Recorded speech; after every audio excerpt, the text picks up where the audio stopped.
Coucou. Aujourd'hui une vidéo Storytime avec un lien en arrière-plan, comme dans toutes les vidéos YouTube, enfin bref.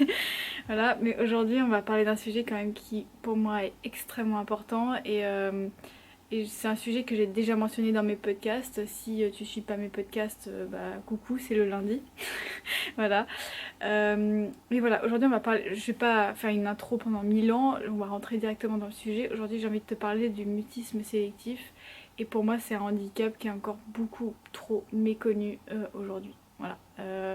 Pour ne pas dire qu'il est complètement méconnu parce que j'ai envie de te dire le mutisme sélectif ça touche un enfant sur 150 et encore on n'a pas encore des statistiques exactes.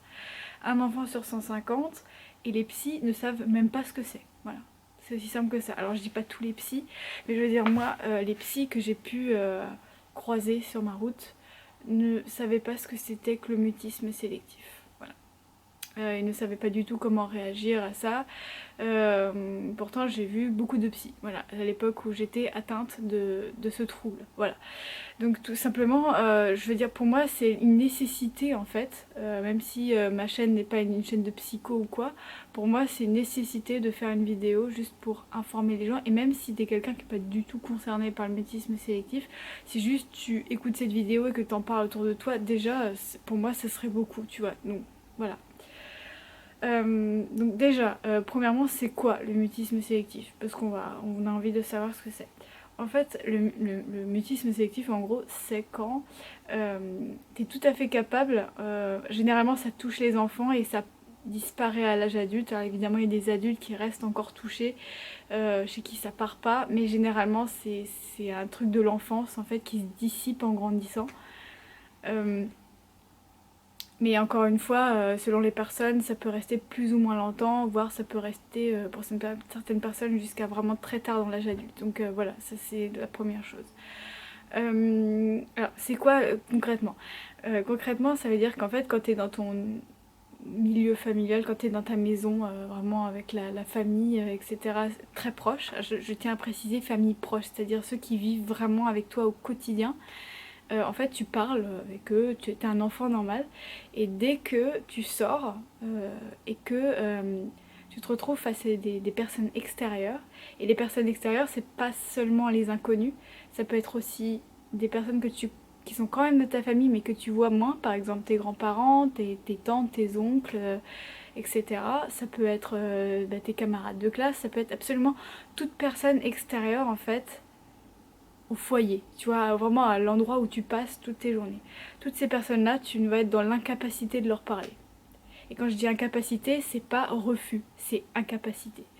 Parce que ce qui est horrible, les gens, c'est que pour moi, selon moi, c'est le rêve de tout enfant victime du mutisme sélectif, de parler, tu vois. En tout cas moi quand j'étais enfant et que je faisais du mutisme sélectif, mon plus grand rêve, et ça je peux te le dire, c'était de pouvoir parler comme tout le monde, avec tout le monde. Et pourquoi est-ce que j'insiste sur ce point? Parce que quand tu vas sur internet et que tu tapes mutisme sélectif, qu'est-ce que tu lis? Tu lis le mutisme sélectif est un refus de l'enfant de parler. Alors que c'est pas du tout un refus. C'est un immense. En fait, c'est un énorme blocage. Je sais pas si je peux employer le terme de handicap, mais j'ai presque envie d'utiliser le terme handicap. Parce que c'est littéralement un handicap en fait. C'est-à-dire que t'es dans l'incapacité de parler. T'as un blocage qui est tellement fort dans ton esprit, qui est tellement ancré en toi, que parler pour toi à des inconnus ou des personnes extérieures à ta maison, c'est inimaginable. C'est quelque chose que tu t'imagines même pas. Alors, je sais qu'en fait, je peux tout à fait comprendre que pour une personne qui n'ait jamais vécu ça, ce soit très difficile à comprendre. Franchement, effectivement, si j'avais jamais vécu le mutisme sélectif, je sais pas si j'aurais compris en fait. Et même quand j'étais enfant et que je vivais ça, je subissais ce handicap, je me disais mais en fait, eux, ils doivent vraiment pas comprendre, ils doivent me prendre pour une débile parce qu'effectivement, pour eux, c'est naturel de parler et tout. Et voilà quoi, tu vois. Et donc je comprends tout à fait que ce soit difficile à comprendre, cependant c'est pas parce que c'est compliqué à comprendre que ça n'existe pas et que c'est pas possible, tu vois. Euh, donc déjà ça, pour moi c'est tellement important. Si je pouvais faire passer le message juste de dire que les enfants mutiques ne refusent pas de parler, ils sont juste dans l'incapacité de le faire, déjà on a fait un énorme pas parce que voilà. Alors concrètement, qu'est-ce que c'est le quotidien d'une mutique sélective? Bah à l'école, tu peux pas parler avec tes camarades, donc tu es toujours dans ton coin parce que comme tu parles pas, personne ne vient vers toi. Éventuellement, tu te fais agresser parce qu'évidemment, quand on te harcèle, quand on te bouscule, etc., tu vas pas parler pour dénoncer les gens, tu vas jamais parler pour dire et stop, tu vois, tu vas jamais rien dire. À l'école, tu vas te faire engueuler par le prof parce que comme tu parles pas, le prof va t'engueuler parce que tu réponds pas aux questions. À la maison, après, tu te fais engueuler parce que tes parents se font engueuler par tes profs parce que toi tu parles pas. Donc du coup, tu te fais engueuler encore par tes parents. Tu te fais engueuler par tes parents parce que tu dis pas merci, tu dis pas bonjour. Tu te fais engueuler par tout le monde en fait. Tu te fais engueuler par tout le monde, voilà. Et encore une fois, j'ai pas envie de blâmer mon entourage pour m'avoir engueulé, etc. Je sais pas moi comment j'aurais fait, mais voilà, je veux dire, si vous, voilà, c'est juste, là je te décris en fait ce que c'est le quotidien d'un mutique sélectif, tout simplement, hein, voilà. Donc ça c'est la première chose. La deuxième chose c'est que,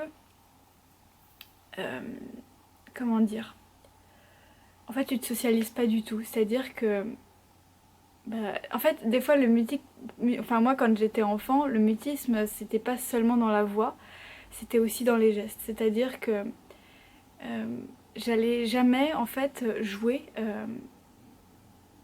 même toute seule, quelque part, sans qu'on m'y amène. C'est-à-dire que quand c'était l'heure de la récréation, moi je détestais la récréation parce que je m'ennuyais à mourir, ça c'est clair. Alors maternelle et comme en primaire, je me faisais chier à mourir et j'attendais juste une chose, c'est que ça sonne pour qu'il se passe enfin quelque chose. Mais ce qui se passait, c'est qu'on était lâchés dans la récréation. Moi, je m'arrêtais au pas de la porte, c'est-à-dire la porte qui mène à la récré, quoi. Je m'arrêtais là, je m'étais à l'entrée en fait de la récréation et je restais plantée debout à regarder les enfants jouer. Et il se passait 20 minutes comme ça et je restais debout et je regardais les enfants jouer. Parce que non seulement j'étais incapable de parler, mais j'étais aussi incapable de bouger. Tu vois, c'était... Alors en fait, j'aimerais dire qu'en fait, c'est un état de timidité extrême, c'est peut-être ça. Mais je veux dire, c'est une timidité qui est tellement forte qu'on peut même plus appeler ça de la timidité. C'est carrément un blocage très puissant en fait. Est-ce que ça fait souffrir? Oui, bien sûr, ça fait énormément souffrir. Et je peux te dire que les moments où tu souffres le plus, pour moi, ça a été quand on m'envoyait chez le psy. Voilà. Je suis allée voir pas mal de psys de différents types de psys, quoi. Genre des psys qui me faisaient plus bouger, des psys qui essayaient de me faire lire, des psys qui essayaient de me faire dessiner, etc. Aucun de ces psys n'a eu le moindre effet sur moi. Et surtout, aucun des psys ne savait ce que j'avais et du coup, ils donnaient des conseils débiles à mes parents du type oui, il faut de temps en temps lui demander d'aller chercher le pain à la boulangerie, ça l'entraînera et tout. Ça servait à rien. Ça servait à rien, je parlais pas, ça servait à rien d'essayer de m'emmener à la boulangerie pour que j'essaie de parler, j'allais pas parler, voilà.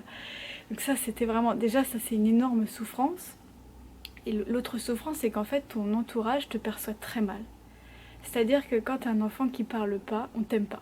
Alors c'est pas qu'on t'aime pas, là je viens de dire un truc horrible, mais genre, c'est pas qu'on t'aime pas. Alors il y a certaines personnes qui vont pas t'aimer aussi. Par exemple, moi à l'école, j'avais tout un tas de personnes, en fait, d'enfants, qui me détestaient juste parce que je parlais pas. Tu vois, genre, parce que j'étais juste là, plantée là, et du coup j'avais l'air un peu débile et tout. Et du coup, certains me détestaient pour ça. Juste par rapport à l'image que je renvoyais de filles qui bougent pas et qui parlent pas. Après, par rapport à ton entourage proche, et notamment ceux qui t'aiment, en fait, tu vas avoir l'impression de ne pas être aimé aussi, parce que, tout simplement, comme tu parles pas, forcément tu déçois les gens qui sont autour de toi. Et forcément tu te fais engueuler, tu te fais disputer, alors qu'en fait, tu es pour rien, tu pouvais rien faire, en fait, finalement. Et c'est ça le pire. Et c'est là tu perds énormément confiance en toi, tu te fais sans cesse engueuler. C'est horrible, je souhaite ça vraiment à personne, tu vois. Euh, la grande souffrance c'était ça, les psys et ça. Et, euh, et je peux te dire que, alors moi à l'époque, quand j'étais mutique, je pensais que j'étais la seule au monde à avoir ça. En fait je savais pas que c'était un handicap, qu'il y avait un nom, que ça avait un nom, que ça existait, que c'était un truc que plusieurs enfants pouvaient avoir, etc. Et en fait, comment j'ai découvert, je l'ai découvert seulement à 20 ans, quand j'avais dépassé déjà le truc depuis longtemps.